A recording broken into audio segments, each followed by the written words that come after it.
Hello, hello, hello, hello. Back at it like a bad habit. Happy Tuesday. We here. We rolling. How y'all feeling?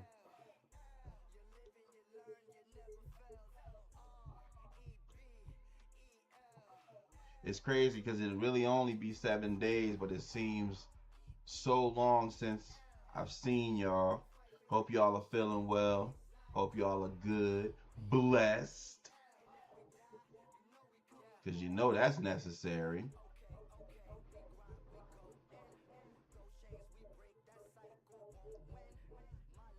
We're going to let everybody funnel in. We're going to have us a good time tonight.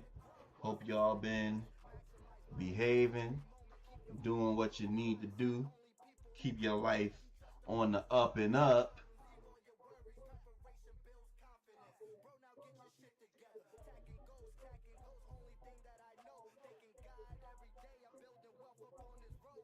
For those that are new and ain't true just yet,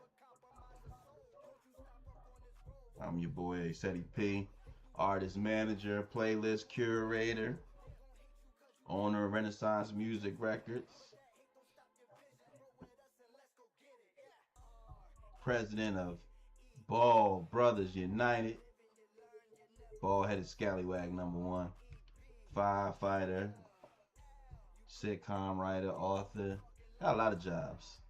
But above all, I'm your friend. I'm your boy. So we gonna kick in. We gonna enjoy ourselves. If it's your first time at what we call the Playas Circle, make sure you drop that emoji with the sunglasses. But if you are a frequent visitor, make sure you throw that. Make sure you put that one in the air. That YGB. Always you gotta believe. If not you, then who? Shout out, sound like YouTube is over up and popping. YouTube, what's good?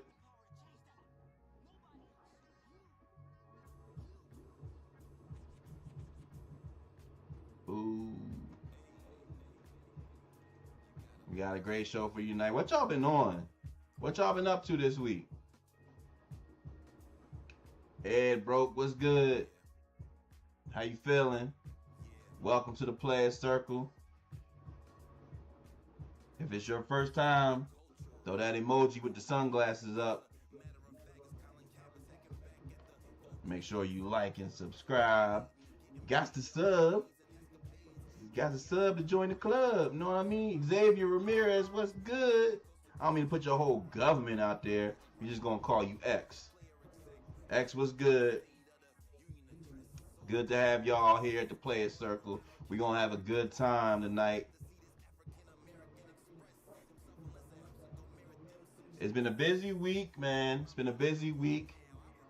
I've been at work with my artists. For those that, like I said, if you're late, I'm an artist manager. I've been working with all three of my artists, actually. My artist, Cheek the Prophet, had a show last week. He performed in LA. Got another show out there on Friday. So if you in the LA area, pull up. Pull up. But had a great show. Actually, got on the horn with my road dog, with Ki Storii. It's Ki Storii, baby. One of the best of the best. One of the young female rappers, rising female rapping risers. What am I talking about? One of the rising female rappers. If you hear me talking crazy, say something. Like I said, you just chilling, you scrolling. Hey, man, no need to scroll no more, man. Kick it with us, man. Kick it, enjoy yourself. You at the Playas Circle. You in the place to be. I got Flow Productions. What's good? We dual streaming. We on IG and the Tizoob and YouTube.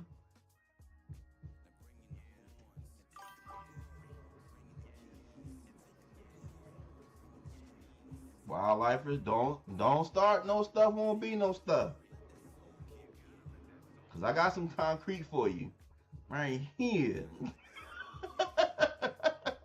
Brantley, what's good? YouTube always want to come up here on some bull. You know what we like to say? Sabal.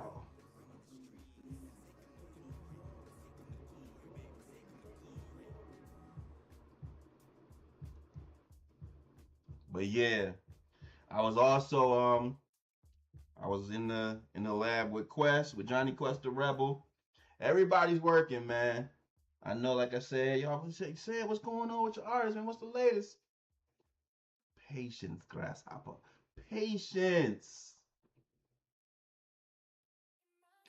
I got some heat for y'all. Look, Johnny, you speak his name and he shall pull up.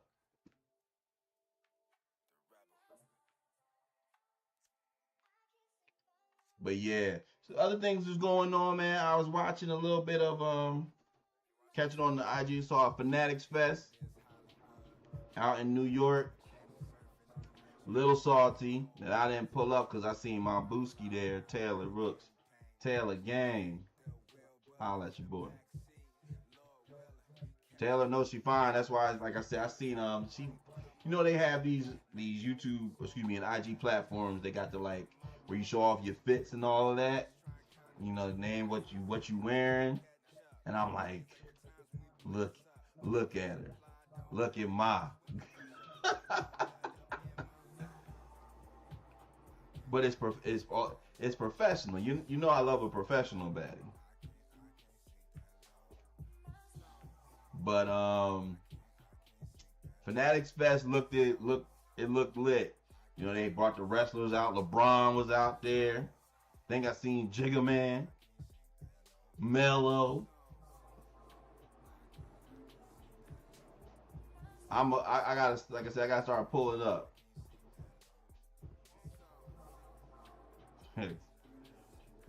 Wow, wildlife, you testing me. And I know you're young, so I don't want to talk about you and your mama, but you're testing me.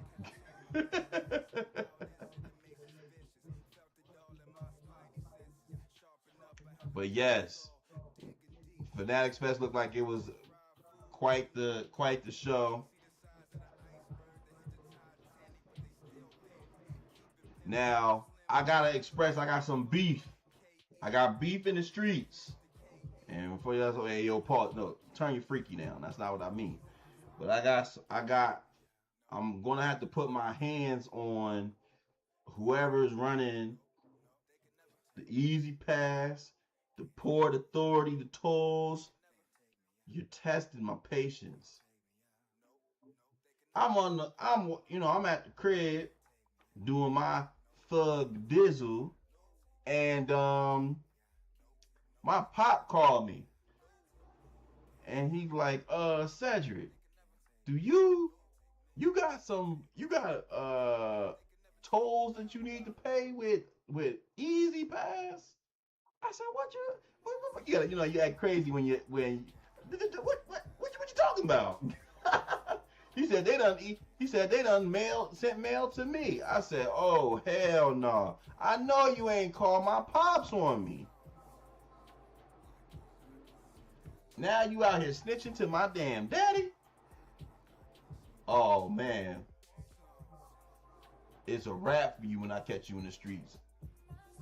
Port Authority get on my nerves, bro. Because we all know it's a scam. They tax you 4-5 different times when you cross the bridge in New York. Then they send it in the mail so you know, because they know nobody checks the mail. Instead of sending you some notifications, then the deadline passes and they quadruple the damn fee. I heard some people, they owe thousands. It's ridiculous. And you trying to get me hemmed up. I ain't going out like that. I'm not going out like that.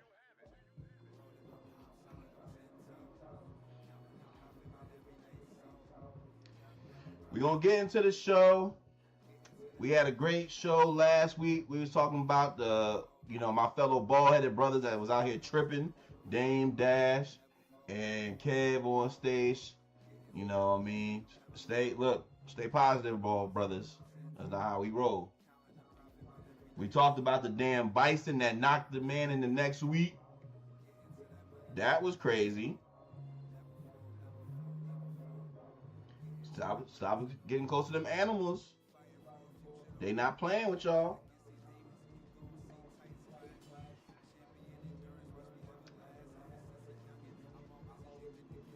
And then we also talked about the bald-headed logic, which was sometimes being good ain't good enough.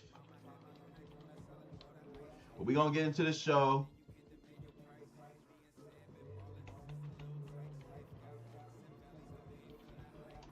And we got to start it off with a new bald-headed logic for today.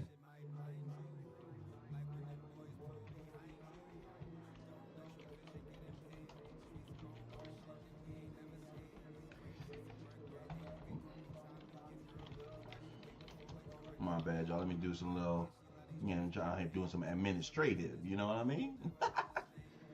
But tonight's bald-headed logic is it's time for you to use your resources. It's time for you to use your resources. I know some of y'all are like, man, what's Ced talking about? What he on? Well, let me break it down for you.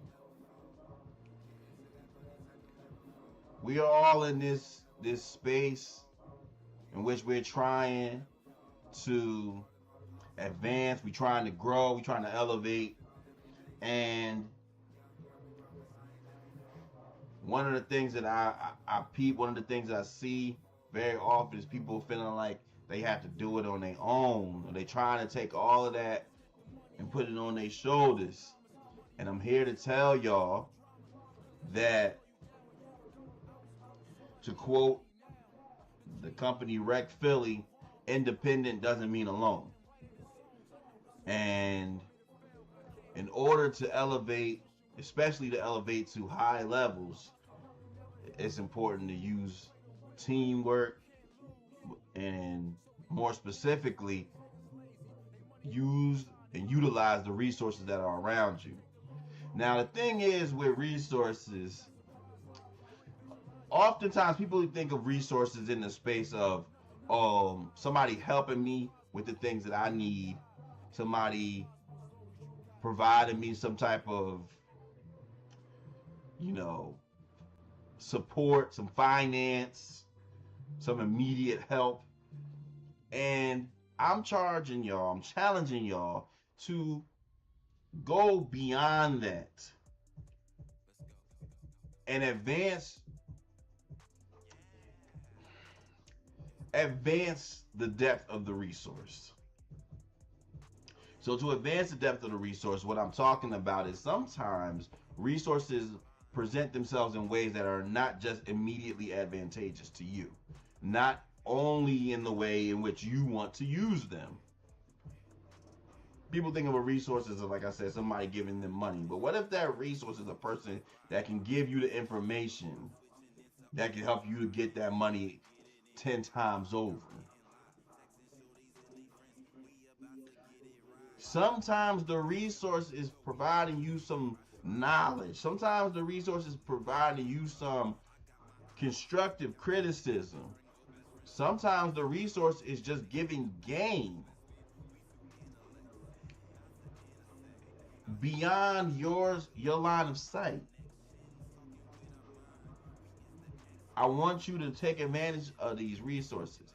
And what's crazy is when we think of it, take advantage, it can mean different things to different people. In some ways, taking advantage is manipulation. In other ways, taking advantage is capitalizing on a good thing, and which is what I'm referring to.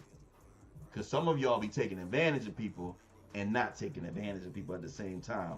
Don't let that go over the baldy. You so quick to try to use people, take advantage of them when you either down and out or trying to get up. But the best resources come when you're actually getting game, sometimes even game you wasn't even looking for. Learning from an example, watching how people move. That's how you elevate out here, man.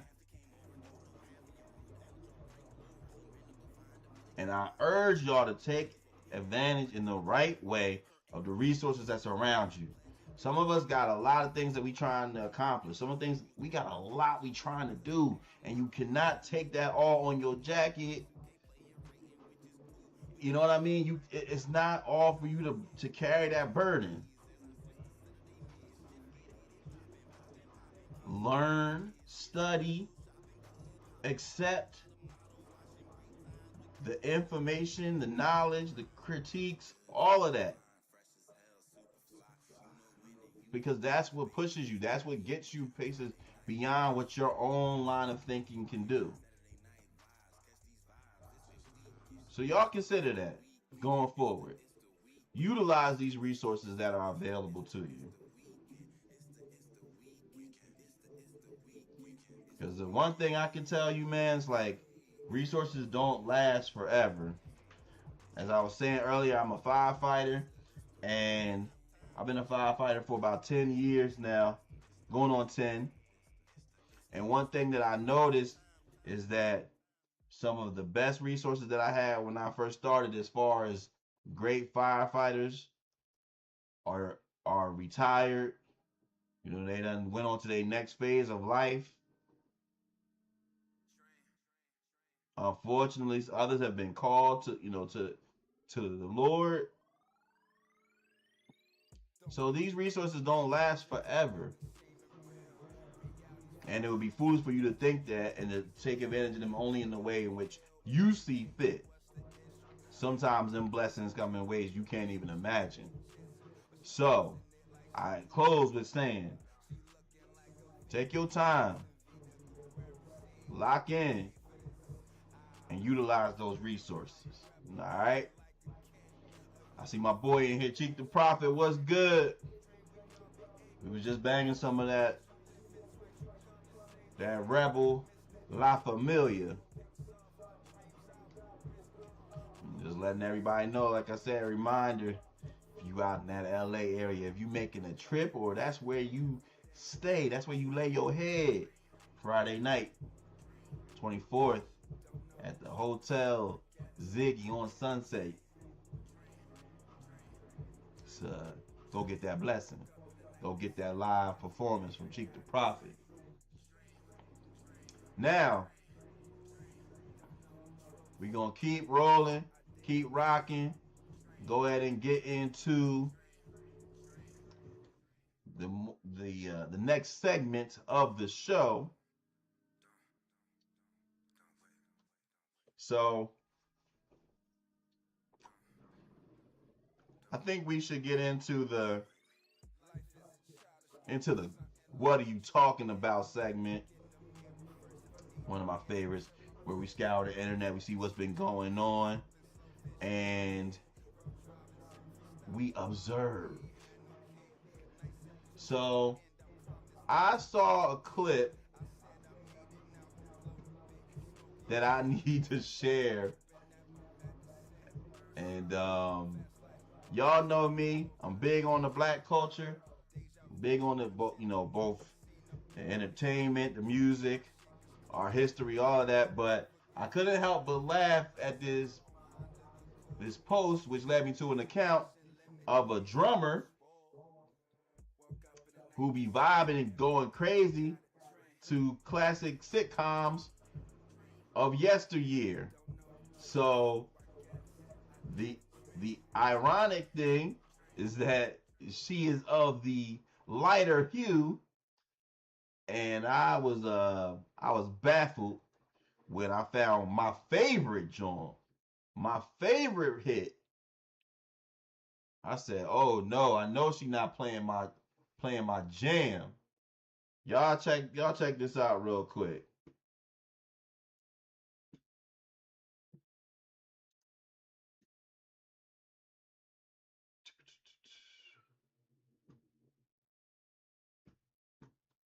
Bring it back, bring it back. I wanted to start in the right place.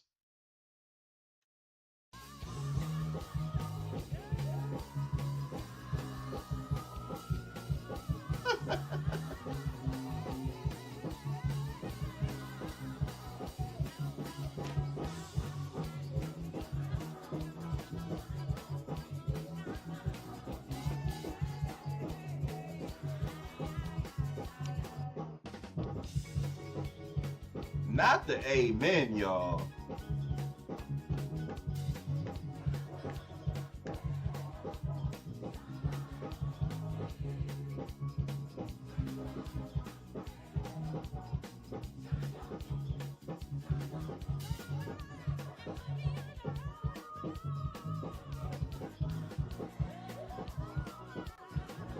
Gotta hit this joint.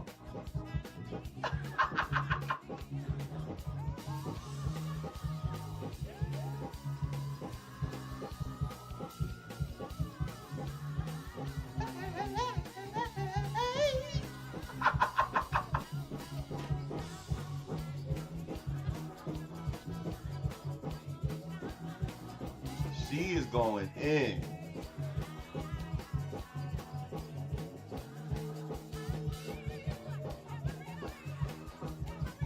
She ain't taking to the bridge on him.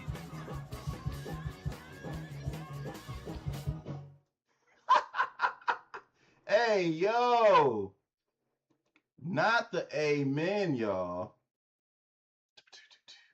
Yo, amen is a staple from the late 80s and 90s. And she was going in. And I said to myself, I put a comment on there. I said, hey, you still can't come to the cookout.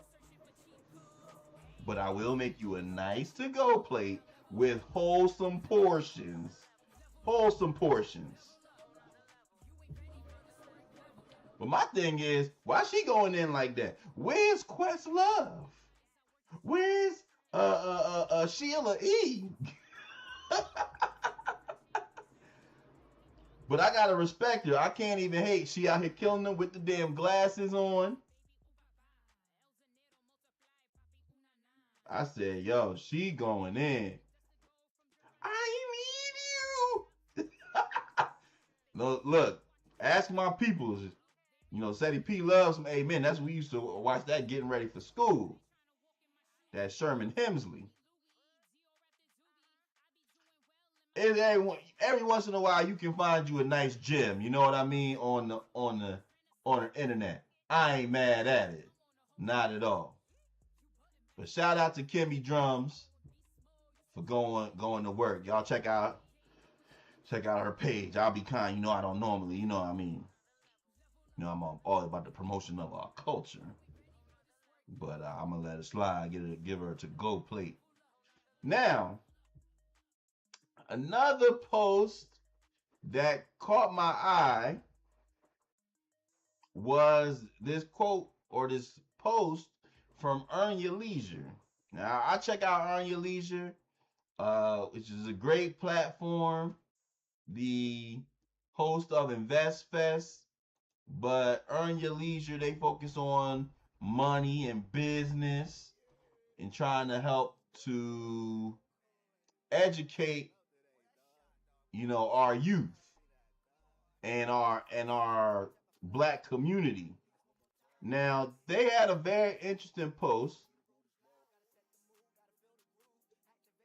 and the post I'm going to share with y'all here when they're talking about um, black business and overcharging customers. But y'all let me know y'all thoughts. I'm going to pull this up now here for y'all. Take a listen.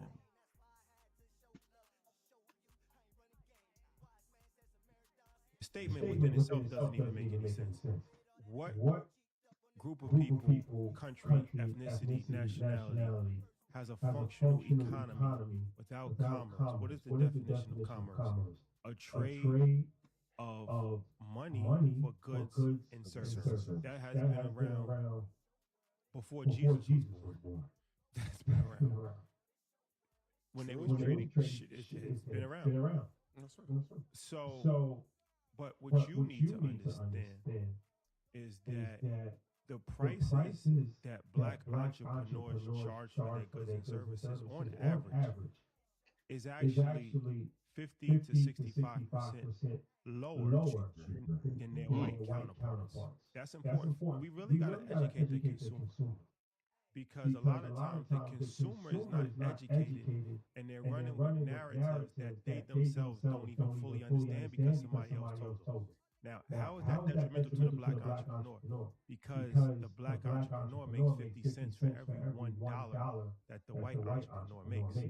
That's why most black businesses don't employ more than one person. That's why most black businesses will die after one generation or even less.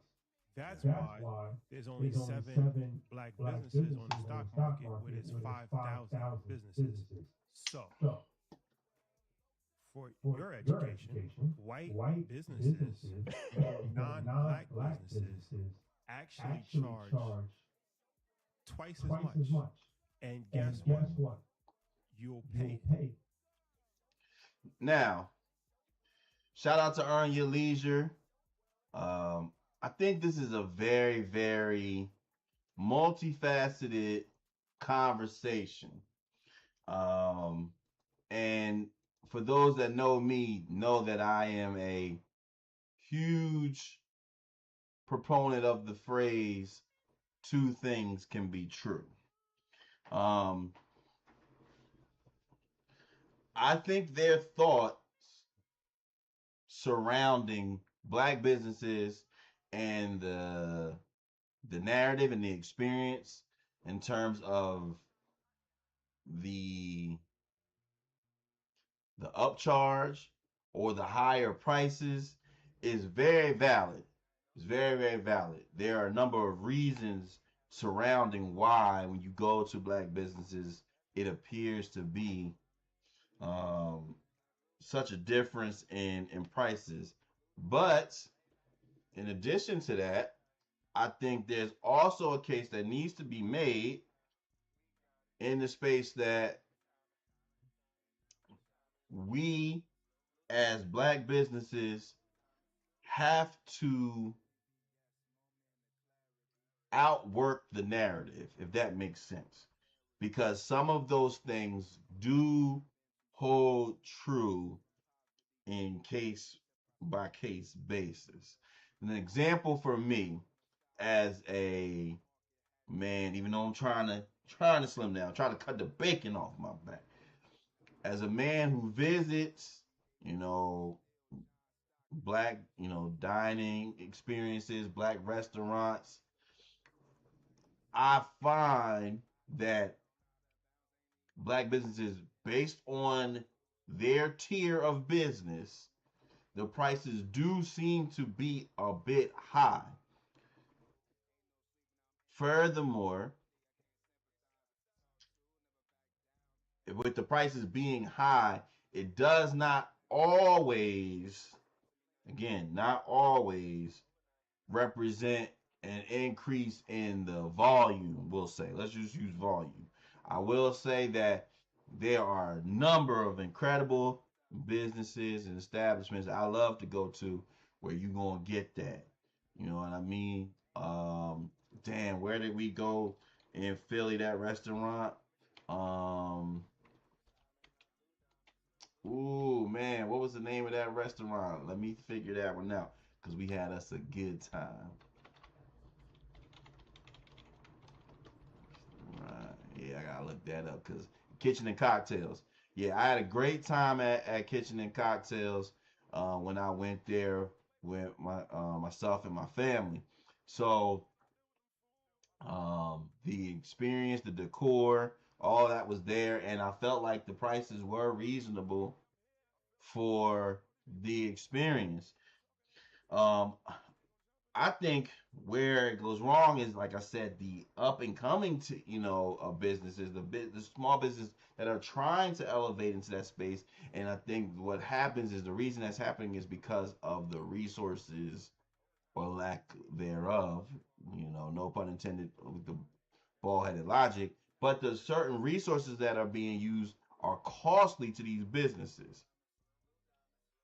The overhead is high, which as a result creates higher prices. Now, to earn your leisure's point, that doesn't mean their white counterparts aren't charging. They definitely charging. But here's where you're dealing with narratives. Now the narratives are, oh, it's a white establishment.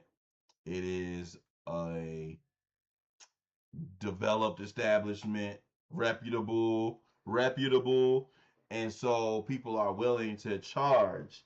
And that is where we as a culture, as consumers, and as the businesses have to fight to outwork these narratives.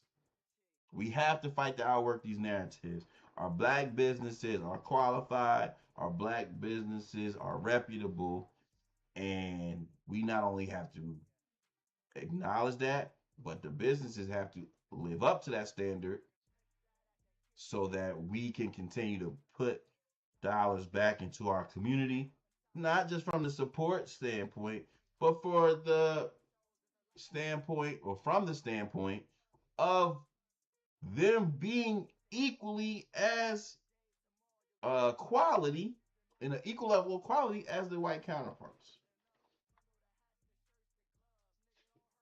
If there is a high level coffee shop that produces the quality coffee, quality experience, what other than just the mind warp is there for us to be going there other than to another establishment? Think about these things. You know what I mean? I don't want our community to lean so heavily on, oh, support me. I'm a person that I want us to have the equal level of quality, higher level of quality. So for me, that's what I want to see. And when I see that has been attained, I'm definitely interested in putting my dollars into those businesses. But I think too quickly, you know, we lean on the, oh, they don't have this, or oh, they charge too much. It's like one thing I noticed, man, and as they said, that don't ever stop us from shopping at Balenciaga, Louis, Gucci, Nike, Adidas. There's a it's a perception thing, man. Once I recognize that a company, a brand or anything has the quality that I'm looking for, I'm willing to rock with them. And if we maintain that from the support quality standpoint, then I think we move in the right direction. So, but going back to the business side of it, I think businesses have to continue to work. You cannot be satisfied with being just in business or having that business to sustain. It's like, how do we make that business as efficient as possible, as effective as possible? And part of that is uh, finding manufacturers, finding suppliers that provide us the appropriate prices to allow us to have reasonable pricing on our merchandise, on our products. I think there's a way for you to provide luxury, which is something that a lot of companies are striving for, providing luxury without always having to be at this exorbitant price. So we trying to marry the two is important. But what do y'all think? Do y'all see? I'm Musette. What's good? What's good? Do y'all see that this space where black businesses are charging more? Do you feel like that's a narrative, or is there some truth to that? Y'all let me know. Well, drop that in the comments. Now, what else did we have? Did we see? Oh, I thought this was very, very interesting. I gotta talk about this because I gotta holler and shout out my boy.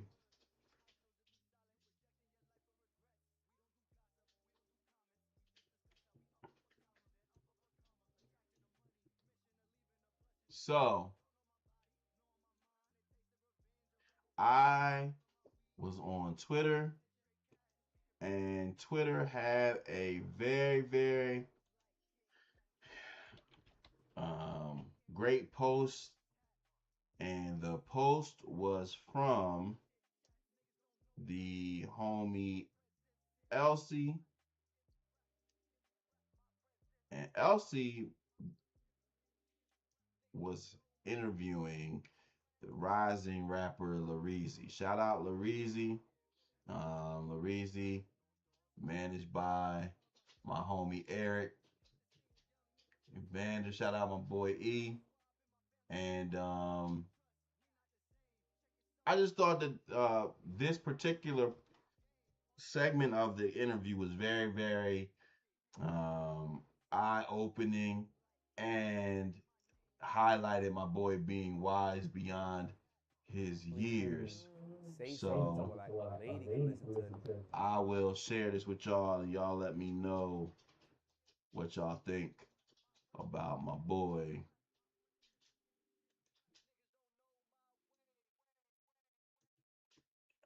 All right.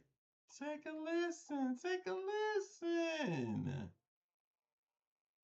Oh, that takes a lifetime. You're saying that your generation artists appreciates lyrical content. I think they do, but you also have to know how to trick people. Like, What do you mean by that? it's weird, but like you gotta know how to make it swaggy. Like, you could be rapping and saying something, but if it's like too much testosterone and like you yelling at me, it's like The message will just get lost. it's getting lost. But if you know how to smoothly say something to where like a lady can listen to it and be like, oh, I like this, good vibe, but message. Okay. And somebody can listen to it and be like, oh, this hard, this knocking, But but message. message. So I think they do appreciate it. I think it just has to be more like the artist job to just, we gotta make it just a bit more swaggy. Translate that. And that takes a lifetime. It's, So, shout out to my boy Lareezy, as I was saying, but his message is basically stating that there is the ability for artists, music artists, to be able to include messaging in their music, include substance in their songs, but where we need to improve at is the layout, is the format, is the style. And as a person who has a record label named Renaissance, where the focus is for us to create something that you love to hear, but also need to hear. Santos, what's good? I think it's really, really, really, really deep and really, really important. We have spoke on several episodes about some of the different records that are out. Talked about Spin That, talked about some of the records, of years past, from both men and women. And a lot of times, these records that are going song of the summer, jam, album of the year, are not often records that include some type of quality message for the consumer.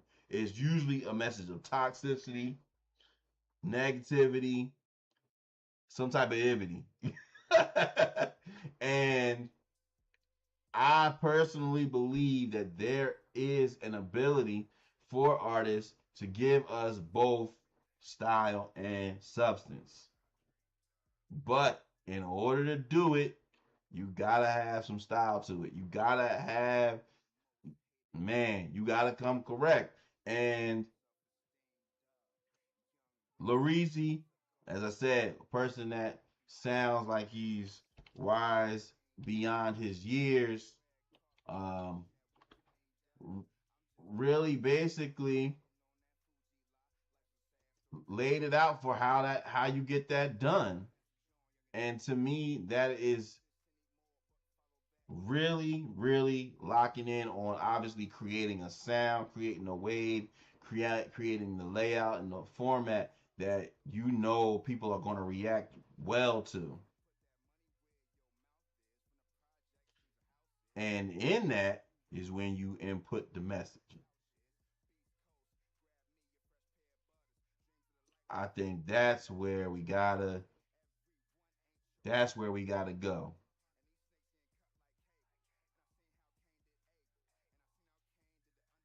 I really feel like there's a way, because you see it when people remix the records that got the negative message. I saw a clip of a shorty talking about some say that shit, save that shit, and I was like, yo, it's really just choice. We really just choose to have the BS. And so for me, that's where I would love to see artists continue, because there are artists that are delivering on that side. It's like I want to see us continue to deliver on that in that aspect. Okay, so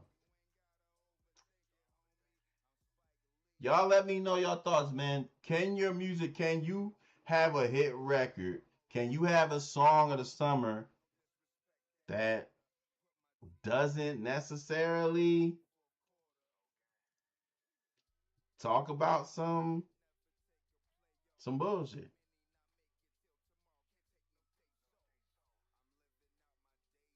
That's just me. I love to know your thoughts. I'll give you a quick example. Let me see if I can pull up my boy Carl Cherry's list. Carl Cherry yesterday dropped a post. He dropped a post on Twitter, and the song of the summer was every song of the summer for the last 25 years. I'm going to give you the last, is this the last 13 years? The last 12. 2014's was Bobby Shmurda's Hot Nigga. 2015 was Fetty Wap Trap Queen. 2016, he has listed as One Dance from Drake. 2017 is Cardi's Bodak Yellow. 2018, he just has Drake listed. Jeez, all right, whatever. 2019 was Chris Brown's No Guidance with featuring Drake. No Song of the Summer for 2020. 2021 was WizKids featuring Tim's Essence. 2022 was Future with Drake and Tim's Wait For You. Whatever. 23 was Gunna's Fuck You Me. But in 2024 was Kendrick Lamar's Not Like Us. So 2025 is we normally have one 2026. I would say would it probably be Spin That from Young Miami. So if you look at that, it does get a little bit, you do get a little mix in there, but you think about all of these songs, and a lot of them songs had similar format, at least in terms of having elements in the songs that people would sing. Now, when people responded to this, they said 2020's record was clearly WAP from Cardi B and Meg Thee Stallion. So again, another one that lends to my argument that sometimes it's just like, yo, you have records that could be something, anything, and we choose to have it to be a wild message at best. You know what I mean? If you look at Hot Nigga, Trap Queen, and WAP, Spin That, you know what I mean? I do think, like I said, you get some balance with these other records with the WizKid and Kendrick, depending on what side you stay on, how positive it ain't necessarily a positive record, you know what I mean? But I think Song of the Summers are to be fun, so I understand that element. I just think as an overall, we are lacking songs that are both fly and provide depth. So that's where we can figure it out. I think, given where we are on time, I think I'm gonna let y'all live tonight and enjoy the rest of your evening. I'm going to pull up on y'all later in the week. I got some more topics to talk about and catch up on. But it's always important that we stop by and we enjoy ourselves. If it even for a short time, it's going to be a good time. But y'all go ahead and do y'all thing. Y'all know what it is. It's your boy Ceddy P. Make sure that y'all like. Make sure y'all subscribe. Stay tapped in. If you missed anything, y'all can watch the replay of the live later on in the week. But until later, you know what to do. Keep it blessed. Keep it real. But always